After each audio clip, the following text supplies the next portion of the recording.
I've seen beauty, family, love. Why did you take it?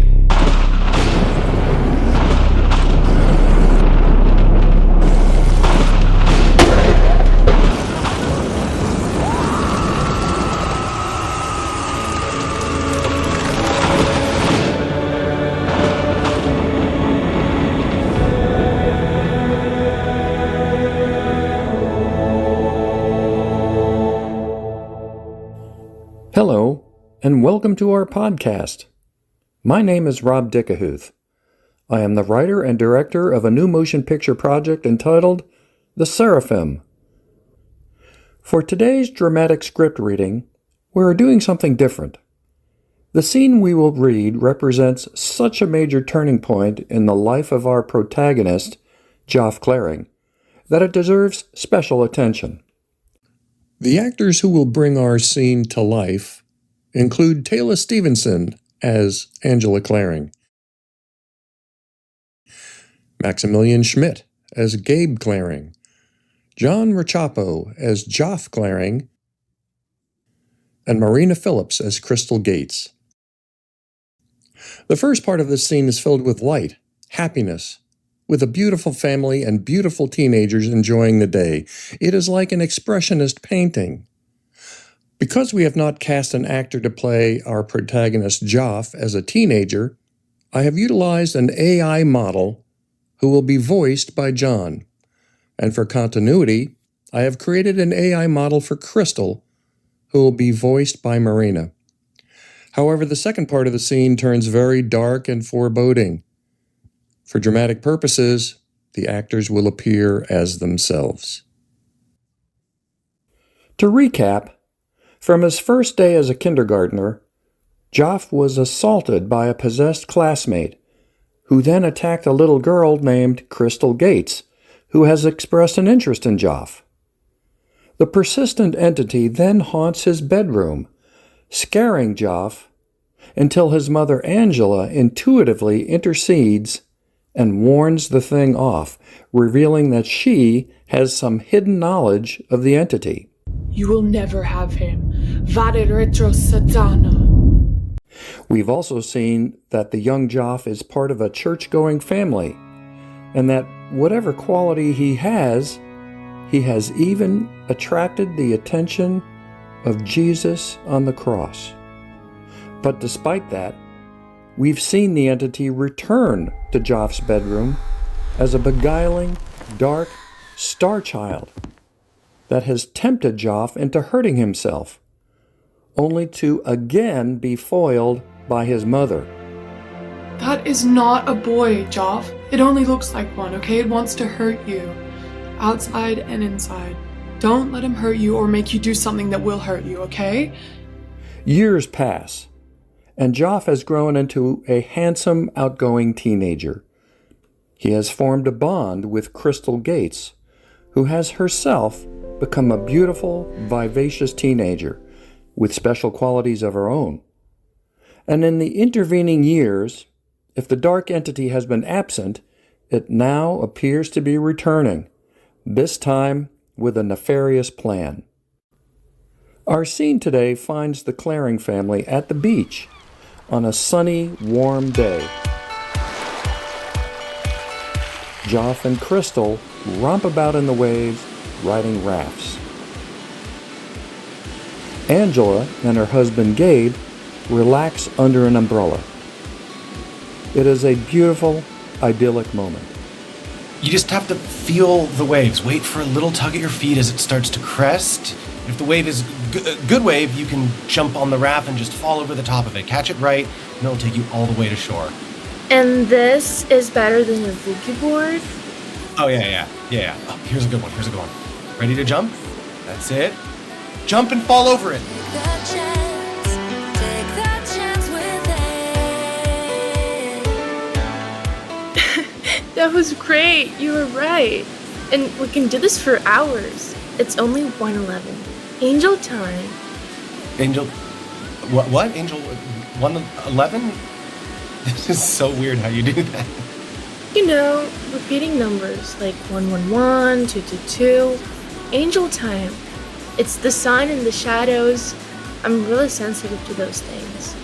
I've never met anyone who can tell time without a watch. You're amazing. That's me.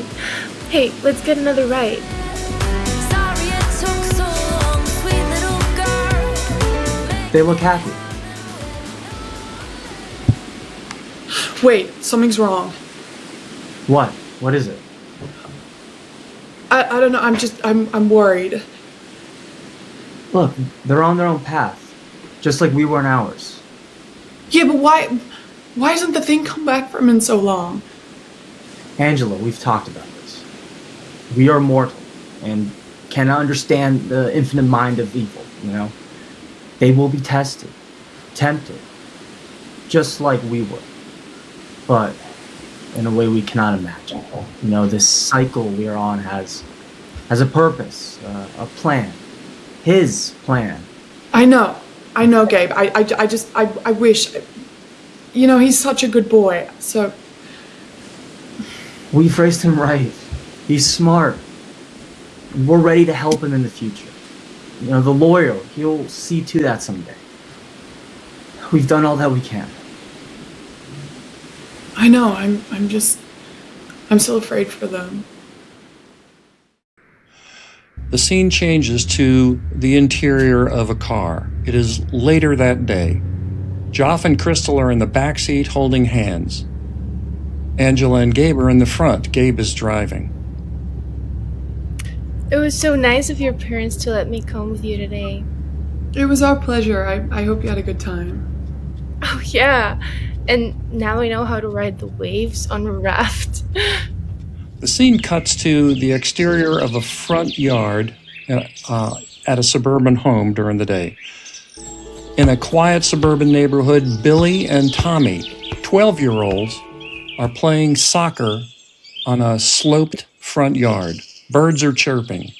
A car passes by. The boys are playing hard and both are getting winded. They stop to take a breather. Tommy says, "You're not doing it right. I am too. You've got to kick with the side of your foot." No, I don't. And you've got to quit using your hands to push me away. "Who says?" Rules. Their mother steps out onto the front porch. Boys, how about a cold soda to cool off? The boys look at each other. "Get me one? I'm gonna rest." Only if we can move the goal line. Whatever. Tommy plops down on the lush yard, raises his knees, and slumps backward, resting on the lush green grass as he pants heavily. He closes his eyes and his breathing slows as he appears to fall asleep. After a moment, the birds stop chirping. At the far end of the yard, ominous music swells up as the devil dog emerges from the shadows. His gaze is fixed on Tommy. Zip! Tommy is possessed. He opens his eyes, blank and expressionless. Tommy sits up with an unnatural movement, as if being pulled up by an unseen force. He turns his head slowly and mechanically towards the street, his eyes not moving. Back inside the car, Crystal is watching the scenery go by. She looks back at Joph and gasps. You're bleeding. Joph grabs his nose self-consciously. Angela turns around to look at Joph's bleeding nose. Angela snaps her head around to look at her husband. Gabe looks back at her and closes his eyes. Crystal takes a deep breath and grabs Joph's hand. Dramatic music hit. Joph, it's 555. Joph is confused. But through the passenger window behind Crystal, a large red pickup truck approaches at high speed.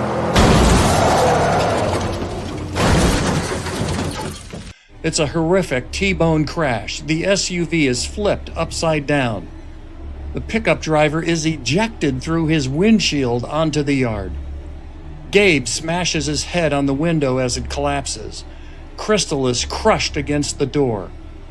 We have surreal visual effects, and then black. The next thing we hear is a high-pitched whining noise fading in. Inside the car is a broken window, smoke. Angela is hanging upside down in her seat, her hair obscuring her face. There's a faint hissing noise from some broken hose. Joph has a large gash on his head and his nose is bleeding profusely. He reaches out towards Crystal, moves her hair, and sees her blank, dead eyes. Crystal? Crystal! Wake up, wake up, wake up, wake up, wake up, wake up. Mom? Up front, both Gabe and Angela, upside down, are not moving. Dad. Okay. I'll get help. I'm gonna get help. Joph struggles to get out of his broken window, releases his seatbelt, falls onto the hood of the car. Out in the yard, Joph gets out of the car. He wobbles, dizzy. He overlooks the scene of terrible devastation. The car is battered and steaming. The pickup truck smashed, the windshield shattered. Smoke is blowing out from both the truck and the SUV. The dead body of the truck driver is sprawled out on the yard. Joph stumbles about, teetering on passing out, casting around for help. Help! Help! Out of the smoke, Tommy emerges, walking slowly, emotionless. He stops halfway up the slope. Tommy gestures mechanically, unnaturally, with just the flat of his right hand. His voice is clear and close. There is no place for you. Here. What? Help! Call 911, please! Tommy points at the car wreck. Joph follows the gesture and watches as the car explodes in flames. The shockwave pushes Joph back. The heat is so intense he has to shield his face. No! God! Crystal! Mom! Dad! Panicked, he runs towards the inferno, but his clothes catch fire. He backs away and stamps the flames out with his hands. Joph looks at Tommy. There is no place for you. Here. Join them. You did this? Joph looks at the wreck, and from out of the flames, the image of his mother and father appear behind the engulfed vehicles, distorted by the waves of heat. Mom, Dad. No, it's not real. Stop this. Bring them back. Join them. There is no place for you. Here. The image of Crystal appears, her arms beseeching. Joph! Hypnotically, Joph walks towards the flames. Wham! A tire explodes and sends him staggering back, breaking the illusion. In his pain and disorientation, Joph grabs Tommy, shoves him to the ground, and begins strangling him. Bring him back! Bring them back! But Tommy is passive to the assault for a moment. Then he closes his eyes. Tommy's demonic possession exits, and he suddenly wakes up and begins screaming and flailing about, jumping, wiggling, spasming. Tommy punches Joph in the head to get away. Joph falls over, grabbing his head in agony. Tommy pulls away and runs off into the smoke. Mom, help! Joph is on the verge of passing out. But the devil dog is suddenly very close and staring at Joph. Motionless, it stares menacingly, then runs off into the smoke. Joph rolls over onto his back, looks up at the sky, and passes out. Fade to black. That's the end of the scene. That was great. Thanks, everyone. Our time is up for today, so I would like to thank our actors and you for joining us today. And there's more to come. In the next episode, we will be reading scenes from the aftermath of this attack. So please like this video and subscribe to our channel for the latest updates as we talk more about the production of our film, The Seraphim.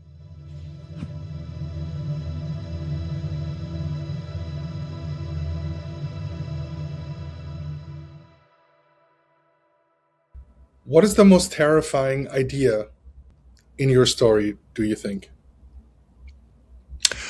I think the most terrifying idea is isolation, alienation from society, fear of the unknown, a lack of control, all of these things that my character goes through. But I think, I think the key is alienation, isolation from society, lack of communication, lack of understanding. He goes through all of these things. Partially he does it out of revenge. Partially he does it because he's trying to protect people. But the result is the same. Social isolation is a terrible thing. And, don't we see that a lot today? Indeed. So how he deals with that, I think, is important. It's metaphoric in that respect to larger life events. And, because when I was thinking about it, it was like usually the only time we hear about people who undergo severe social isolation are people who tend to be psychopaths, serial killers, mass murderers, people who are just isolated and unable to relate to people. And I thought to myself, that is not who my character is. He is responding to things, to an outside force, and he's perceiving it in a certain way. And the reality is that when he breaks his rules, he sees the result of it, and it's horrific. And so that sort of brings him back to this reality on having to deal with this isolation that he's trying to deal with.